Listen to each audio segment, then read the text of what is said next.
2023년의 마지막 예배를 여러분과 함께 주일 예배를 여러분과 드립니다. 올 한 해가 여러분에게 어떤 한 해셨습니까? 항상 성도님들의 삶이 궁금한 목소로서 1년 동안 여러분이 어떤 삶을, 어떤 도전을, 때로는 어떤 어려움들을 이겨내셨는지, 또 지금도 힘들어하고 계신지 늘 궁금한 가운데 있습니다. 저도 이번 일주일 동안 한 주를 돌아보고 저 자신을 돌아보는 그런 일주일을 보냈던 것 같습니다. 저도 역시 여러분만큼이나 다사다난하고 힘에 부치도록 열심히 최선을 다해서 일했고, 때로는 피곤할 때도 있었고, 때로는 너무 행복할 때도 있었던 그런 1년을 저도 여러분과 똑같이 보냈던 것 같습니다.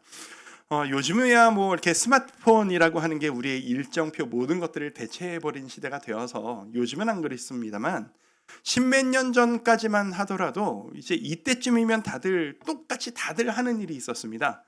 다이어리를 하는 거예요. 1년 계획표 다이어리를 한 권씩 다 사셔서 거기에다가 1년의 계획을 짜고, 올해 2024년에 나의 목표는 이것이다, 나는 이거를 할 것이다, 다이어트를 할 것이다, 운동을 할 것이다, 책을 몇 권을 읽겠다, 이런 것들을 쓰고 일정들을 적어나가고 하면서 1년의 꿈을 꾸고 계획했던 그런 기억들이 있습니다. 그때가 참 대부분의 많은 분들에게 기대와 기쁨의 시간이 되었었던 것 같습니다. 올해도 그렇게 계획을 가지고 시작하셨죠. 다이어리를 안 쓰셨을 수는 있겠습니다만, 1년을 시작하실 때 2023년 1월 첫 주, 나에게 1년 동안 이런 일이 있기를 바랍니다. 나는 이런 것을 도전하겠습니다. 이런 것을 성취하겠습니다. 라고 하는 기도가 여러분 모두에게 있으셨을 것입니다. 그리고 이제 한 해를 마무리하는 이 시점에 여러분, 그때 그 계획을 얼마나 성취해내셨습니까? 얼마나 많이 그대로 이루어졌으며 얼마나 많이 내 뜻과는 전혀 다른 방향으로 틀어진 경험들을 하셨나요? 그 앞에서 여러분의 마음은 난감함과 어려움이셨습니까? 은혜와 평안함이셨습니까? 그런 마음으로 오늘 사도행전 말씀을 다시 보게 됩니다. 오늘 이 말씀이 정말 짠 것처럼 이 말씀이 기막히게 한 해를 마무리하는 이 시점에 우리에게 주어졌다는 것이 얼마나 감사하고 기쁜 일이었는지 모릅니다. 우리는 지금 11월 말까지 바울의 1차 전도 여행을 마무리했던 그 시점까지의 이야기를 우리가 같이 봐왔습니다.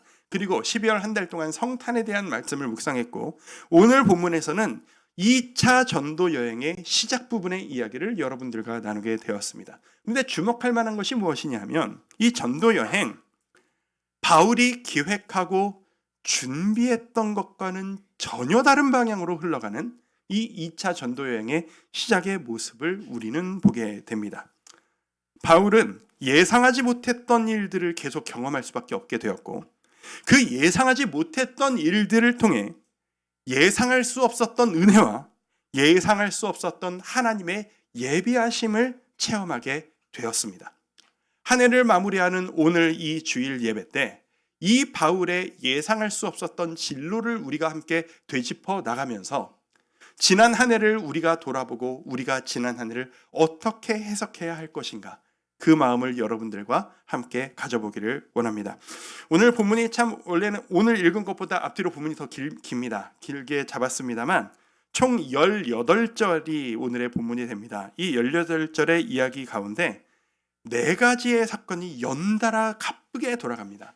정말 바울이 달려가는 그 과정이 숨가쁘게 계속 도전하고 새로운 일들을 맞이하는 거예요. 그리고 그 일들은 모두 다 하나같이 바울이 예상하지 못했던 일들이었으며, 동시에 그 예상하지 못했던 일들은 앞으로의 바울의 사역과 삶에 지대한 영향을 끼치게 되는 결정적인 분기점의 사건들이 되었습니다. 2차 전도여행 지도를 한번 보여드릴까요? 1차 전도여행 지도 보여드렸더니 도움 얻으셨다고 하시는 분들이 많으시더라고요. 사실 인터넷에 찾으면 다 나오는 내용들입니다. 자, 2차 전도여행 맨 오른쪽에 보시면 안디옥이 보이실 겁니다. 안디옥 기억하시죠? 전도여행, 세계 전도의 시발점이 되었던 그곳 안디옥, 그리고 그곳에서의 안디옥 교회였습니다. 1차 전도여행은 안디옥을 시작으로 해서 오른쪽 아랫부분을 중심으로 한 그쪽을 돌아다니는 것이 1차 전도여행이었고요. 오늘 우리가 함께 보시게 될 본문은 오른쪽 안디옥에서부터 위쪽으로 쭉 타고 올라가서 왼쪽 맨 위에 있는 빌립보라고 써 있는 그 지역까지 도착하는 것이 오늘 본문의 내용이 되겠습니다. 자, 이 과정 가운데 바울은 끊임없이 예상할 수 없었던 그 길을 저 루트 과정 가운데 느끼게 됩니다. 그 중에 가장 첫 번째 사건은 시작점 안디옥에서부터 시작 그 순간부터 이루어졌습니다. 예상할 수 없었던 일들, 첫 번째, 관계의 깨짐입니다. 이 첫 번째 사실은 한 달 전에 말씀을 나눌 때 이제 여러분들과 이미 한번 나눴던 이야기입니다. 사도 바울이 자신을 교회 공동체로 이끌어주고 안착시켜줬던 은사와도 같은 바나바와 대판 싸우고 갈라졌던 그 사건을 다시 한번 언급하고 싶은 겁니다. 바울 입장에서 사실 이 사건을 다시 한번 생각해 보면 바울 입장에서 바나바의 의견을 거부한 것이고요. 바울의 그 급하고 일중심적인 그 성격, 그 성질 때문에 일어난 일이라는 게 사실 맞습니다만, 그렇다고 하더라도 바울 입장에서 내가 원하는 대로 됐으니 마음이 편안했을 리는 없습니다. 사람이 생각이 다르다는 건, 일을 해나가는 스타일이 다르다는 건 내가 무엇을 더 중요하게 생각하느냐의 이 순번이 다를 뿐이지, 내가 하고 싶은 대로 다 되면 무조건 나는 행복해, 네 마음이 어떻든 나는 상관없어, 이게 사람의 마음일 수는 없지 않겠습니까? 애초에 바울의 계획이 있었습니다. 그리고 2차 전도여행을 떠나자고 제안한 것도 바나바가 아닌 바울이었습니다. 예전에 읽었던 구절인데 15장 36절을 제가 한번 읽어볼게요. 보시죠. 자, 며칠 후에, 이 며칠 후가 언제냐면 그 예루살렘에서 회의를 하고 여러 가지 이렇게 변화를 겪은 그 직후에 바울이 바나바더러 말하되 우리가 주의 말씀을 전한 각성으로 다시 가서 형제들이 어떠한가 방문하자 하고, 이게 바울의 애초에 2차 전도여행의 계획이었어요. 1차 전도여행이 갔던 그 장소, 그 교회, 그 사람들을 다시 만나서 누구와 함께? 바나바와 함께 그들을 방문하고 만나는 게 애초에 바울의 계획이었거든요. 시작부터 어그러진 겁니다. 정작 출발은 누구랑 합니까? 다른 사람. 40절을 제가 읽어드릴게요. 바울은 실라를 택한 후에 실라라고 하는 새로운 동역자가 등장합니다. 형제들에게 주의 은혜에 부탁함을 받고 떠나 하나님의 일, 하나님의 마음을 품고 하나님의 복음을 품고 원대하게 시작하는 아름다운 사역의 여정이라고 하기엔 시작점부터 삐걱대는 좋지 않은 시작입니다. 근데 여기서부터 재밌는 일이 펼쳐집니다. 우리 한번 생각해 보시죠. 하나님의 일을 하는 사람이 동역자와 사이가 안 좋아서 온 교회를 쑥대밭을 만들어 놓고 분란을 일으킨 다음에 다시 일을 시작한다라고 하면 그 사람의 일이 잘 되는 게 맞습니까? 잘 안 되는 게 맞습니까? 좀 애매한 질문이죠. 여러분이 좀 쉽게 직접적으로 좀 느끼실 수 있도록 하기 위해서 제가 좀 약간 좀 과한 이야기를 하나 지어내서 여러분에게 예시를 들도록 하겠습니다. 실제로 있는 일이 아닙니다. 제가 만든 이야기입니다. 자, 한 순장님이 계시다고 생각해 봅시다. 한 순장님이 성격이 너무 강해가지고 순원들과 성격이 하면서 대판 싸우고 이 다락방이 폭파되듯 흩어져 버린 거예요. 나 당신들하고 다락방 못하겠다. 나 이제 순장 안 한다. 라고 해가지고 순장이 흩어버렸어요. 근데 그 이후에 여차저차 하다가 이 순장님이 다른 순원들과 함께 다시 다락방을 시작하게 된 거예요. 다른 순원들이 이 순장님이 진행하는 다락방을 다 보고 있을 것 아니겠습니까? 그러면 다른 분들 보기에 그 새로 시작한 그 다락방이 너무나도 은혜 넘치게 잘 돌아가야 내 속이 시원합니까? 아니면 뭐가 삐걱거리고 그럴 줄 알았다, 우리한테도 그러더니 저기서도 힘들구나, 뭐가 안 돌아가는 꼴을 봐야 시원합니까? 이렇게 열심히 답을 해주실지 몰랐습니다. 이게 우리 인간의 마음인 거예요. 인간적인 마음이라면 이게 사실 좀 예민한 예시를 제가 든 건 사실입니다만, 좋은 사람에게는 좋은 일이 생기고 나를 힘들게 했던 사람에게는 좀 힘든 일이 하나님의 뭔가 좀 가로막고 안 풀리는 일들이 생겨서 하나님 내가 그때 잘못했군요. 회개하고 좀 이런 일이 생겼으면 좋겠다라는 마음을 갖는 게 우리 마음이잖아요. 솔직히 인간적으로. 그런데 말입니다. 그 난리를 치고 새로운 사역을 시작한 이 바울이 하나님께 너무나도 크게 쓰임을 받기 시작하는 겁니다. 너무나도 큰 열매가 맺어지기 시작하는 겁니다. 15장 41절 같이 한번 읽어볼까요? 자, 시작. 수리아와 길리기아로 다니며 교회들을 경고하게 아니라 누가? 바울과 실라가 열매가 드러난 거예요. 이 사역으로 인해 교회가 막 서기 시작하는 거예요. 이 말씀을 보는데 저는 이렇게 이 말씀이 저에게 다가옵니다. 너희들은 말이다. 너희끼리 맞네 안 맞네 하고 너희끼리 다투고 너희끼리 아웅다웅 하면서 자잘한 감정에 흔들리고 니들끼리 잘잘못을 따지고 있다만 나는 너희와 다르단다. 너희의 감정과 상관없이 나는 내가 보기엔 50보 100보인 너희를 통해 나의 계획을 이뤄내고 말 것이란다. 너희의 부족함과 상관없이 너희의 나약함과 상관없이 나는 너희를 통해 나의 뜻을 이뤄낼 것이란다 라고 말씀하시는 것 같이 저에게는 이 말씀이 저에게 다가옵니다. 자, 바울이 예상하지 못한 좀 안타까운 스타트를 했습니다. 두 번째 사건입니다. 예상할 수 없었던 두 번째 일. 아픔의 장소에서 의외의 소중한 만남, 중요한 만남을 겪게 된다는 겁니다. 자, 바울이 신라와 함께 루스드라로 다시 돌아갑니다. 루스드라 기억나십니까? 어딘가 하면은 예전에 제가 말씀을 나눴을 때 그 죽도록 돌을 맞고 쓰러져서 시체인 줄 알고 성 밖으로 내전지까지 했었던 그곳이 바로 루스드라였습니다. 지도를 한번 다시 볼까요? 오늘 지도를 여러 번 킬 겁니다. 안디옥을 출발해서 두 군데를 지나서 루스드라 아래로 이렇게 살짝 내려왔던 저 장소 보이시죠? 저기가 바로 루스드라입니다. 저곳을 방문했을 때 바울의 마음이 어땠을까요? 과거의 아픔이 떠올랐을 겁니다. 왜냐하면 저 지역은 다른 지역과 달리 유독 핍박이 심했던 곳입니다. 동시에 복음을 열심히 전했음에도 불구하고 그 복음의 열매가 유독 드러나지 않았던 장소 중에 하나가 바로 저 루스드라입니다. 그런데 저 열매 맺지 않았던 저 땅에서 바울은 평생의 동역자이자 아들같이 여겼던 자신의 사역을 물려받을 수 있었던 후계자 디모데를 저곳에서 만납니다. 16장 2절입니다. 디모데는 루스드라와 이고니온에 있는 형제들에게 칭찬받는 자니 어머니와 그 외조모에게 신앙의 유산을 전달받아서 하나님의 사랑 앞에 잘 서 있다가 복음을 받고 든든하게 그 행실도 너무 아름다워서 칭찬받는 자였던 이 청년 디모데. 이 디모데를 열매가 가장 적었던, 인간적으로 평가하면 저기 딴 데는 몰라도 그 선교지는 좀 우리 실패인 것 같습니다. 거기는 다시 안 가는 게 나을 것 같습니다. 라고 평가할 만한 그 선교지를 사랑하는 그 극소수의 성도들을 만나기 위해 다시 방문했더니 거기에서 가장 평생 동역자 이 소중한 후배를 만나게 될 줄 누가 예상할 수 있었을까요? 디모데는 혈통이 혼혈입니다. 어머니가 유대인 출신이고요. 아버지가 헬라인 출신입니다.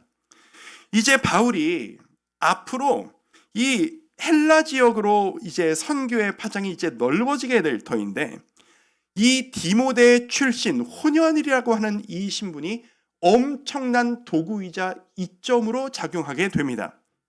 유대인들 앞에 나아갈 때는 내가 어머니에게 이 신앙의 전수를 받았습니다. 나도 유대인의 피가 흐르고 있습니다. 라고 유대인들에게 다가갈 수 있고, 그리고 헬라인들에게 나아갈 때는 나도 헬라 사람으로서 여러분과 같은 신분을 가지고 있는 헬라인의 피를 가지고 있는 사람입니다. 그러니 제 이야기를 들어주십시오.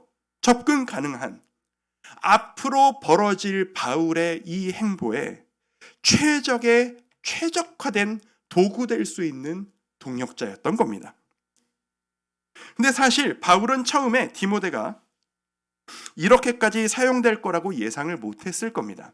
왜냐하면 아까 우리가 성경 구절을 봤던 것처럼 바울은 헬라 지역으로 갈 생각이 원래 없었거든요. 애초에 바울은 아시아 지역을 돌기를 원했습니다. 헬라 사람이 가득한 그 루스드라 땅이 헬라 사람으로 가득했던 곳이었거든요. 그곳에서 고생을 너무 많이 하기도 했고, 이 헬라 사람들이 모여있는 곳에 대한 인식이 안 좋지, 좀 아픈 상처가 있지 않았겠어요. 그런데 이 바울이 예상치도 못한 곳에서 하나님의 이끄심과 만남을 주실 것이라고 바울은 예상하지도 못했던 겁니다. 아픔이 가득한 곳에서 앞으로 펼쳐질 일들을 위해 예상치 못한 동력자를 붙여주시는 은혜를 경험했습니다. 자, 어떻게 펼쳐 나가시길래, 어떤 길로 이끄시길래 디모데가 필요했던 것일까? 세 번째 이야기입니다. 예상할 수 없었던 일들. 세 번째, 예상하지 못했던 진로가 펼쳐지기 시작합니다. 자, 헬라 한복판으로 들어간 그 이야기를 여러분과 나눠보도록 하죠. 지도를 한 번만 더 보도록 하겠습니다. 한 번이 아니고 나중에 한 번 또 봅니다. 자, 지금 어디냐 하면 이제 안디옥에서 출발해서 루스드라에 있습니다. 저 루스드라에서 어디를 도는 것이 이 바울의 목표였냐면, 왼쪽에 흐린 글씨로 지역을 표시한 아시아라고 써있는, 소아시아라고 부르는 지역입니다. 오늘날의 터키 지역입니다. 저 지역을 돌아다니면서 흩어진 유대인들을 중심으로 만나고 이방인들에게도 복음을 전하는 것이 애초에 바울의 계획이었습니다. 바다를 건널 계획이 없었어요. 그런데 하나님이 자꾸 바울이 나가는 길을 막아서시는 겁니다. 16장 6절 7절을 우리 같이 한번 읽어보실까요? 6절부터 7절까지 우리 한 목소리로 함께 있습니다. 성령이 시작. 성령이 아시아에서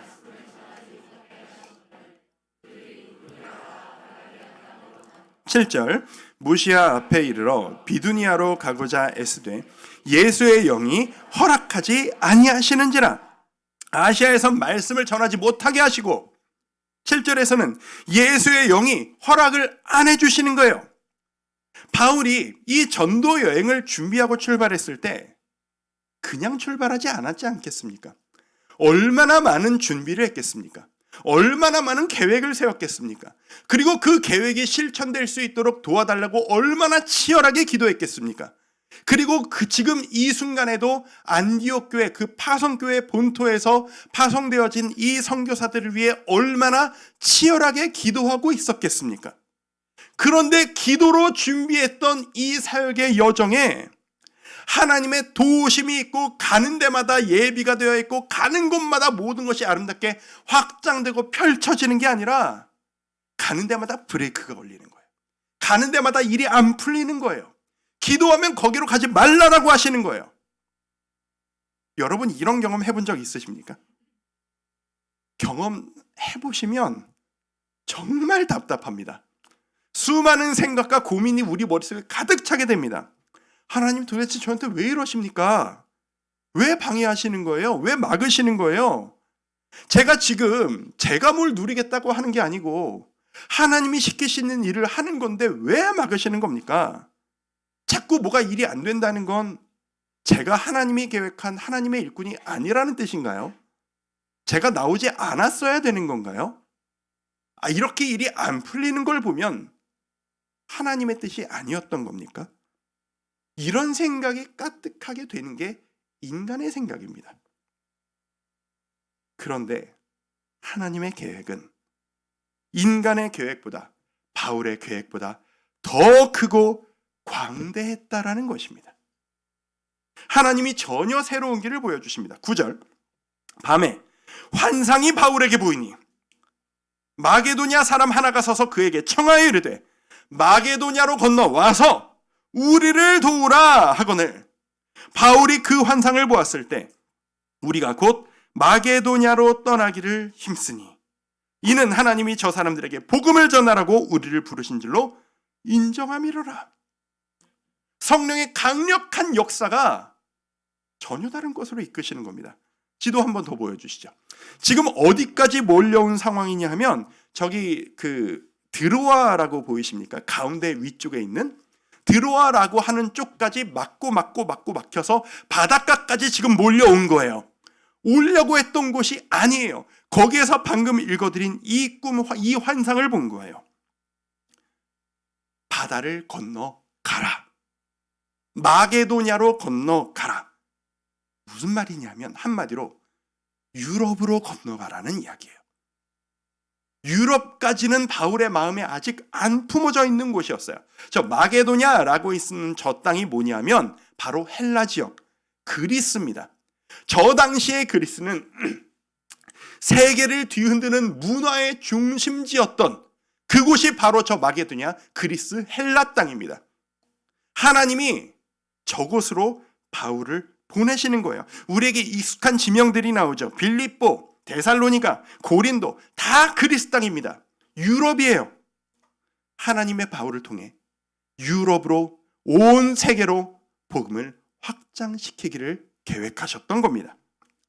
처음에는 왜 이렇게 안 도와주시나 답답했는데, 왜 이렇게 가는 곳마다 막히나 라고 생각했는데, 끝까지 순종하며 포기하지 않고 예민하게 주님께 귀 기울이며 기도하며 나아갔더니 앞에 펼쳐지는 전혀 새로운 도전, 전혀 새로운 진로, 그게 바로 하나님의 예비하지 못했던 은혜였던 겁니다.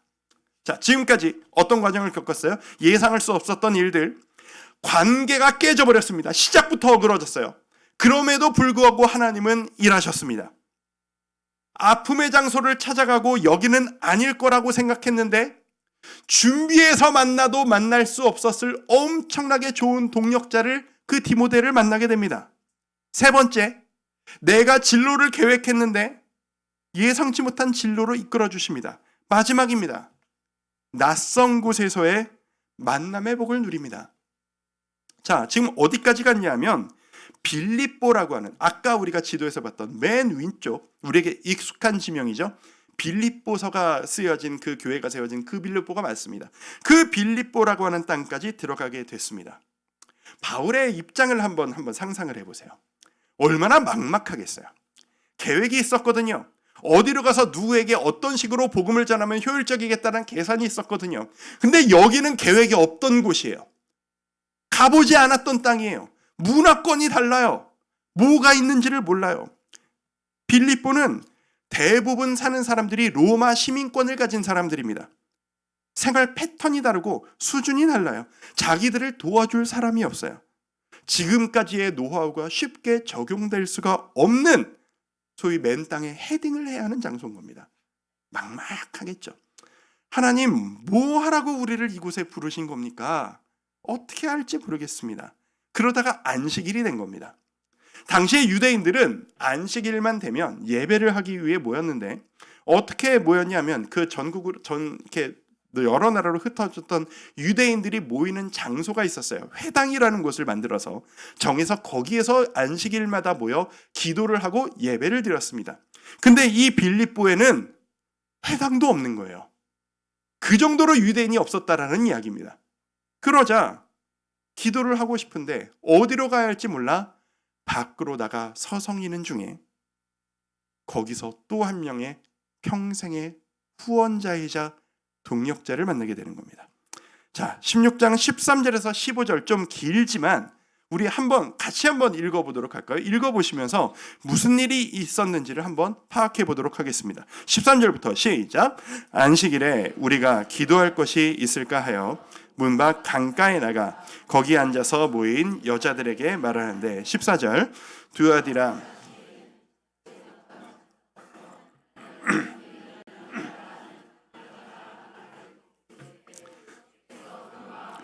바울의 말을 따르게 하신지라. 그와 그 집이 다 세례를 받고 우리에게 청하여 이르되, 만일 나를 주 믿는 자로 알거든 내 집에 들어와 유하라 하고 강권하여 머물게 하니라. 누구를 만나죠? 루디아라고 하는 여인을 만납니다. 죄송합니다. 오늘 제가 목 상태가 별로 좋지가 않아서 자꾸 다른 모습을 좀 보여드립니다. 루디아라고 하는 이 사람, 헬라 여인입니다. 하나님이 이 여인을 선택하셔서 바울의 복음을 받아들이게 하십니다. 이 루디아라고 하는 사람은 어떤 사람이냐면 성경에 따르면 자색 옷감, 그러니까 우리말로 치면은 비단을 유통하는 사람입니다. 그때나 뭐 지금도 그렇습니다만 그땐 더했죠. 우리나라에도 뭐 비단 장사 뭐 이런 말이 있었던 것처럼 재력이 있는 사람이라고 보면 무방합니다. 고가의 물건을 사고 파는 유통업자였고, 그리고 이 당시 문화에서 이 남편의 허락 없이 손님을 집으로 막 초청하고 머물게 하는 것을 보니 집도 넓었을 뿐더러 남편을 잃은 과부가 아니었을까라고 성경학자들이 추측을 합니다. 이 루디아가 우연히 기도하러 나간 그곳에서 바울이 만난 첫 번째 사람이었고요. 이 루디아가 복음을 받아들여서 유럽 최초의 복음을 받아들인 성도가 된 겁니다. 이 루디아가 성령의 임재를 경험한 지 마음에 뜨거움이 생겼습니다. 그리고 이 갈 곳을 모르고 있는 동역자들을 집으로 초청합니다. 이 루디아의 행동을 보면 여장부예요. 진취적이고 씩씩합니다. 그리고 이 루디아의 집에 사도들을 초청한 이후 이 루디아의 집이 유럽 선교의 전초기지가 됩니다. 그리고 루디아는 자신의 재력을 사용하여서 이후로도 계속해서 바울의 사역을 후원하는 그런 후원자가 됩니다. 무작정 밑도 끝도 없이 가본 적도 없는 가라고 하는 곳에 갔더니 거기서 주시는 만남의 복, 게다가 물질적 후원의 복까지, 그 만남을 통해 하나님은 하나님의 뜻을 이루기 시작하신 겁니다. 이게 계획해서 만들 수 있는 일이겠습니까? 어디에 가서 이런 사람을 만났으면 좋겠습니다라고 꿈꾼다고 이루어질 수 있는 일이겠습니까? 예상치도 못한 일을 통해 하나님은 놀라운 은혜를 허락하신 겁니다. 자, 이 네 가지 사건을 제가 지금까지 쭉 말씀드렸습니다. 여러분은 이 말씀을 들으시면서 어떤 생각을 하시고 계십니까? 바울의 사역이 하나도 생각대로 되지 않았지만 생각지 못한 복을 누리는 이 이야기를 보면서 혹시 여러분 이런 생각하고 계신 건 아닙니까? 목사님, 좋은 사실을 알았네요. 어차피 계획해도 뜻대로 안 되는 거군요. 하나님의 이끄심을 받아야 하는 거군요. 그러니까 저는 지금 뭘 노력할 필요가 없네요. 계획하지 않겠습니다. 그냥 기도하고 가만히 주저앉아 있겠습니다. 그게 하나님의 이끄심에 순종하는 태도 아니겠습니까? 라고 생각하실 것 같아서 제가 오늘 정말 여러분들께 이 1년을 마무리하는 이 시점에, 내년을 준비하는 이 시점에 여러분에게 당부드리고 싶은, 정말 강조하고 싶은 한 가지 말씀이 있습니다. 그게 뭐냐면 바울이 일해왔던 과정을 보십시오. 하나님이 일하시는 방법은 두 가지가 합쳐져야 합니다. 우리의 노력과 계획이 있고 거기에 하나님의 이끄심이 있을 때 거기에 반응을 보이는 이 과정을 통해서 연합하여 하나님이 일하시는 과정이 된다라는 겁니다. 이거 조금만 띄워놔 주세요.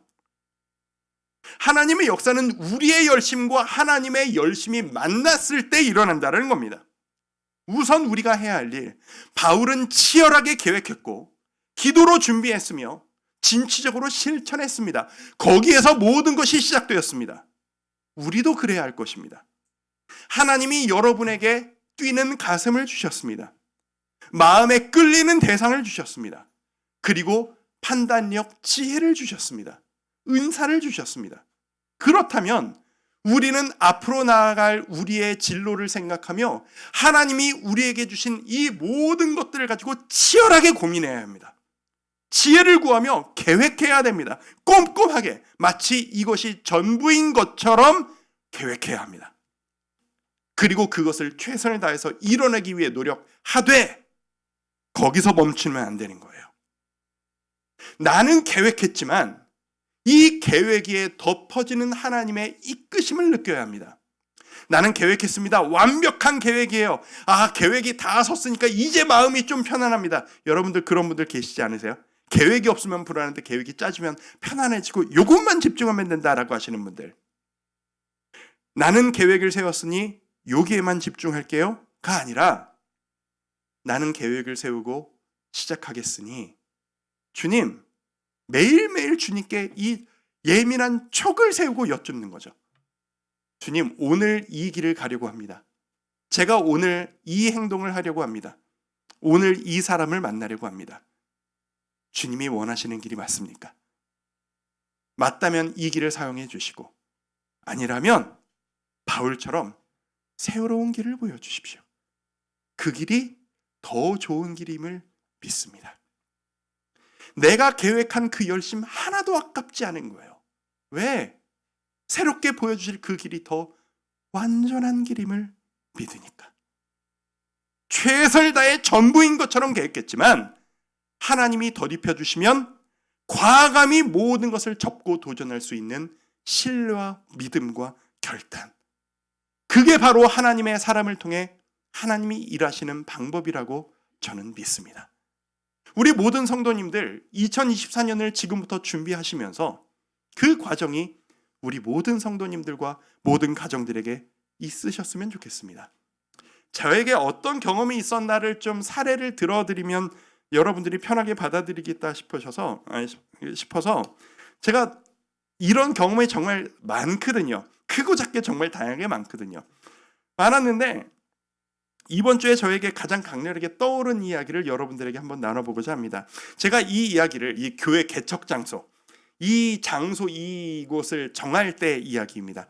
이 이야기를 제가 수요 예배 때 간증하듯 한번 이야기를 나눈 적이 있었습니다. 근데 그때 이게 수요 예배는 주일 예배에 비해서 적은 숫자가 예배 들으시고 그 이야기를 들으셨으니까 이번 기회에 우리 성도님들 앞에서 이야기를 한 번 더 나눠보고 싶습니다. 이 개척 장소, 이 예배 장소를 찾기까지 정말 고생이 많았습니다. 인간적인 고생이 많았습니다. 제 마음속에는 이 교구를 맡을 때부터 주님 어디입니까? 라고 안절부절하는 마음이 있었고, 그때가 또 코로나 때였으니까요. 동시에 이제 지금부터 본격적으로 시작하자라는 그 이렇게 선포가 분당구리에게서 떨어진 그 순간부터 저는 매일같이 하루 종일 차를 타고 돌아다니며 여러분이 살고 계신 그 모든 골목들과 그 모든 지역들을 다 돌아다녔습니다. 아침부터 저녁까지. 돌아다니다가 주저앉고 돌아다니다가 중간중간 카페에 앉고, 그래서 구석구석 안 가본 곳이 없어요. 하나님, 아무리 돌아다녀봐도 이 오포에, 이 모현에 이 인원이 모일 수 있는 장소가 빈 곳이 없습니다. 어떻게 해야 합니까? 부동산을 들락거리고 네이버를 찾고 여러 정보를 찾으며 저는 하루 종일 그렇게 돌아다니고 우리 순장님들과 함께 치열하게 기도하며 진짜 몇 번을 반복해서 뒤졌던 것 같아요. 그런데 하나님의 은혜로 그 고생 끝에 너무나도 좋은 장소를 하나님이 주신 거예요. 그 장소가 여기가 아니에요. 거기가 어디였냐면 여기서 조금 더 저쪽으로 가시면 저 추자리, 지금은 추자동이죠. 추자동에 공장들이 좀 있는 곳인데 공장으로 쓰여지던 커다란 건물이 너무나도 싼 가격에 나온 거예요. 2층 단독 건물, 층고도 엄청나게 높은 2층 단독 건물, 층당 넓이가 지금 우리가 쓰고 있는 넓이의 배가 더 됩니다. 앞마당도 있고 주차장도 있었어요. 주일 되면 주위에 아무도 들락거리지 않아서 우리가 마음대로 다 쓸 수 있어요. 순장님들과 함께 그곳을 발견하고 할렐루야 감사하면서 순장님들 끊임없이 기도하고 점검하면서 하나님이 여기로 우리를 불러주셨군요. 감사하면서 눈물 지으며 얼마나 많이 그것을 왔다 갔다 했는지 모릅니다. 그때 제 마음에 그곳이 확실한 저의 계획이자 확실한 하나님의 부르심의 장소였어요. 그런데 딴지를 거는 사람이 나타난 거예요. 누가? 저 옆 동네에서. 우리 옆 교구에서 개척을 준비하고 있던 제가 너무 사랑하는 목사님께서 어느 날 갑자기 심각한 얼굴로 저를 찾아오더니, 목사님 얘기 좀 합시다. 그때 표정이 아직도 생각나요. 목사님 우리 얘기 좀 합시다. 무슨 얘기인가 하면, 얘기인즉슨 그 교구 성도님들이 가장 많이 사시는 곳이 저기 태전동 아시죠? 저 태전동 지역이 그 교구 성도님들이 제일 많이 사시고 순장님들 다 거기 사시는 거예요. 그런데 그 태정동과 우리가 장소를 찾은 지금 계약 직전, 사인 직전까지 갔었거든요. 그 장소가 너무 붙어 있으니까 그 지역 성도님들이 마음이 어려우신 거예요. 그리고 이 목사님도 생각이 너무 많아진 거예요. 얼마나 고민을 많이 했겠어요. 얼마나 속을 쓰였겠어요.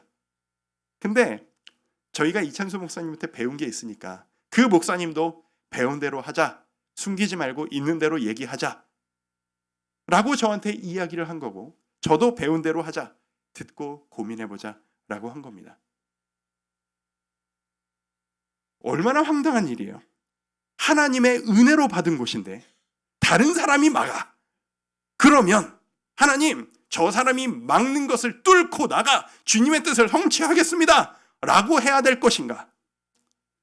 사실 기도가 그렇게 길지 않았습니다.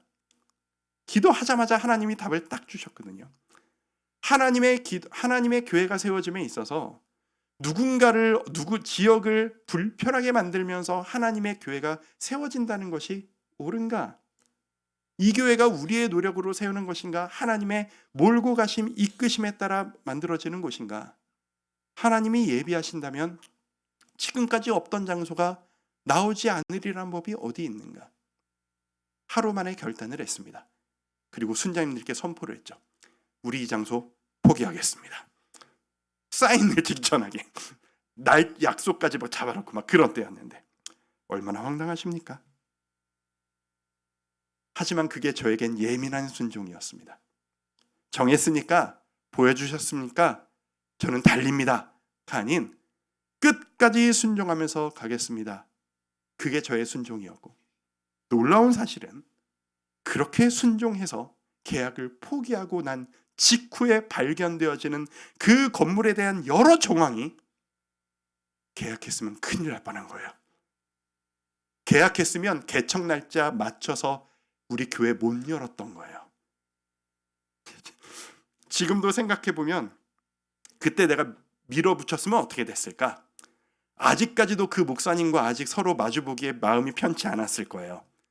근데 대의적으로 함께 기도하며 양보해서 서로의 마음을 확인하고 기뻐하며 하나님의 은혜를 확인하게 되니, 제가 뭐 다 아는데 윤정 목사님 진짜 고맙다. 목사님 덕에 우리가 여길 피했다. 진심으로 고마워했어요. 이찬수 목사님한테 이렇게 뭐 얘기를 나눌 일이 있어서 나누다가, 목사님 저희가 이런 일이 있었습니다. 웃으시면서 그게 그런 거다. 하나님이 그렇게 일하신다. 윤 목사한테 밥 사라. 한마디 하시더라고요. 저는 아직까지도 믿습니다. 그래서 주신 자리가 여긴 거예요. 그래서 저는 이 문영동 이 자리가 하나님이 그 물고기 몰고 가시듯 우리를 몰고 오셔서 교회를 시작하게 하신 곳이 여기라는 것을 저는 100% 확신하면서 개척을 시작했습니다. 그리고 이곳에서 교회를 시작했기 때문에 여러분을 만난 겁니다. 그렇게 온 이곳, 그렇게 하나님께서 몰아서 주신 장소이기 때문에 이곳이 낙원 같고 행복하고 완벽한 곳이냐? 사실 그렇진 않아요. 이 물 떨어지는 거 보세요. 지금 이게 자리까지 다 만들어가면서 지금 설교하는데 앞에서 물 뚝뚝 떨어지는데 사실 심란해요. 이게 무슨 일인가 싶고 어떻게 해야 되는 건지 모르겠어요. 저는 모르겠습니다.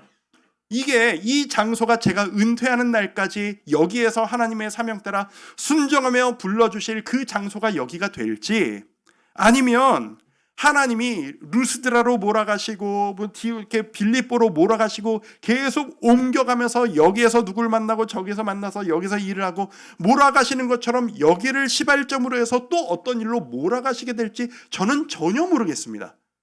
저는 아직 아무런 계획이 없습니다. 한 가지만은 확실합니다. 어떤 모양으로든 제가 주님 앞에 끊임없이 여쭈면서 이 영적인 촉을 예민하게 세우고 순종하기만 한다면 그게 지금 내가 할 수 있는 최선이며 하나님께서 우리에게 보여주실 길이라는 것을 확신하는 겁니다.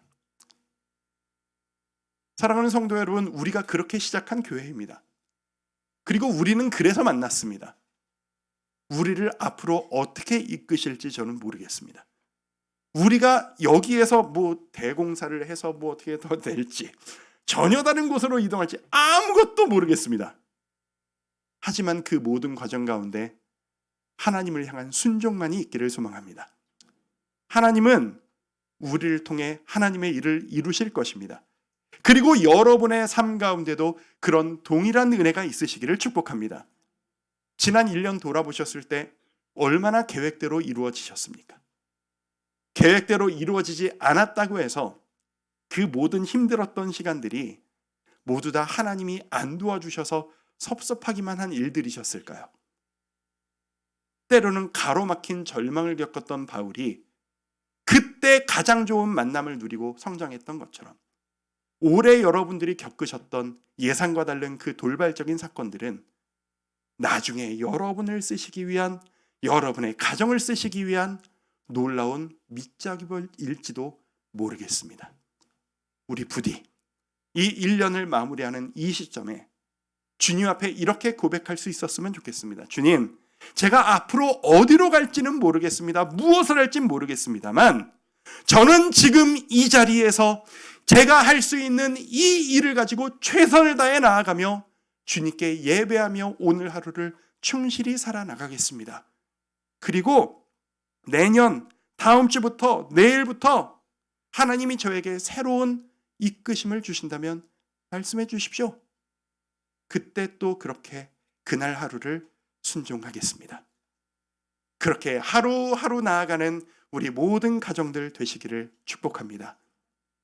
여러분을 통해 하나님은 놀라운 일들을 이루실 것입니다.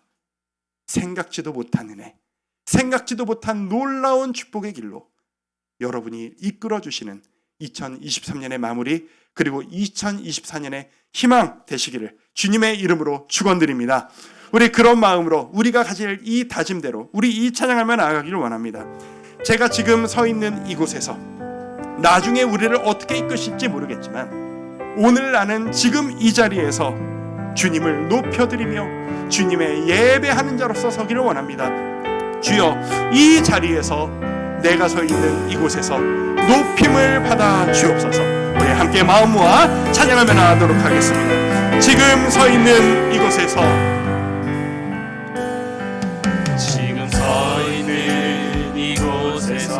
높임을 받으소서. 내가 밟는 땅 주님의 땅이니 하늘이 주의 이름, 하늘이 주의 이름 높이 올리며 넓은 바다가 주를 노래해. 모든 만물 주를 경배해. 모든 입술 주를 찬양해. 모든 입술 주를 찬양해. 천지를 만드신 만물의 통치자 높임을 받으소서. 내 평생에 주의 이름 높이며 어느 곳에 서든지 주님을 예배하리라. 내가 닿는 모든 땅 아버지의 영광이 선포되어야 하리. 찬양하며 주님을 예배할 때 하늘 가득한 주의 영광 보리라. 나를 통하여 나의 입술을 인하여 주의 이름 높임을 받으소서. 나를 통하여 나의 입술을 인하여 주의 이름 높임을 받으소서. 나를 통하여 나의 입술을 인하여 주의 이름 높임을 받으소서. 오늘의 말씀을 기억하며 우리 하나님 앞에 이렇게 기도합시다. 주님, 1년 동안 내 뜻대로 되는 것 많이 없었습니다. 하지만 주님, 오늘 말씀을 들어보니 그 모든 것들이 하나님이 일하시기 위한 밑적임이 될 수 있다는 희망을 갖습니다. 하나님, 한 해를 돌아보니 모든 것이 주님의 은혜였고 앞으로도 하나님의 은혜로 살아가길 원합니다. 힘든 일들, 어려운 일들을 딛고 성장하며 도전하는 나와 우리 가정, 우리 교회 되도록 이끌어 주시옵소서. 함께 기도하며 나가겠습니다. 기도합니다. 아버지 하나님, 우리 가운데 하나님의 은혜가 이미 임하였음을 믿습니다. 지난 1년을 돌아보았을 때 우리 뜻대로 되지 않은 것은 너무나도 많지만, 우리의 심령 가운데 상한 마음 너무 많았지만 바울을 몰아가시고 이끌어 주셔서 놀라운 일을 이끌어 주셨던 것처럼 앞으로 우리의 삶, 지난 우리의 삶 그렇게 다시 해주시기를 원합니다. 아버지 하나님, 내가 계획했을지라도 우리를 완성하시고 우리를 이끄실 분은 오직 여호와 하나님이심을 고백합니다. 아버지 하나님 앞에 우리 인생의 주도권을 드리고 아버님께서 이끄시는 것, 나의 예민이 아닌 아버지의 이끄심을 따라 예민하게 반응하며 그렇게 나아가는 우리 모두가 되기를 원합니다. 우리 모든 성도님들의 가정들마다 하나님의 그 예민한 이끄심을 받고 하나님 앞에 새로운 도전을 했을 그 마음 허락하여 주시고, 마음 주셨다면 행할 능력까지도 허락하여 주셔서 만나 회복을 풍성하게 허락하여 주시며 기쁨을 능력을 허락하여 주시옵소서. 아버지 하나님, 한 해를 마무리하는 이 날에 하나님 앞에 우리의 1년을 다시 이렇게 해석할 수 있는 기회를 주시니 감사를 드립니다. 때로는 원망했었습니다. 때로는 눈물을 흘리며 한탄했었습니다. 그런데 그 모든 과정도 하나님이 나를 몰아가고 최고의 것을 주시기 위한 그 과정이 될 수 있다는 것을 우리는 오늘 깨닫고 주님께 감사와 영광을 올려드립니다. 그런 희망을 가지고 우리가 내년을 준비합니다. 아버지 하나님, 오늘 우리가 드리는 이 예배를 통하여 우리가 새로운 마음을 갖고 주님 앞에 성장할 수 있도록 돌보아 주옵소서. 그리고 그 과정 가운데 우리에게 디모데와 같은, 루디아와 같은 놀라운 만남의 복들을 허락하여 주시옵소서. 우리 주님의 성도들도, 아직 복음을 받아들이지 못한 우리 모든 가족들도 그 복을 받아들이며 주님 앞에 기쁨으로 1년을 준비하기 원합니다. 은혜로 함께하여 주옵소서. 예수님의 이름으로 감사하며 기도드립니다. 아멘.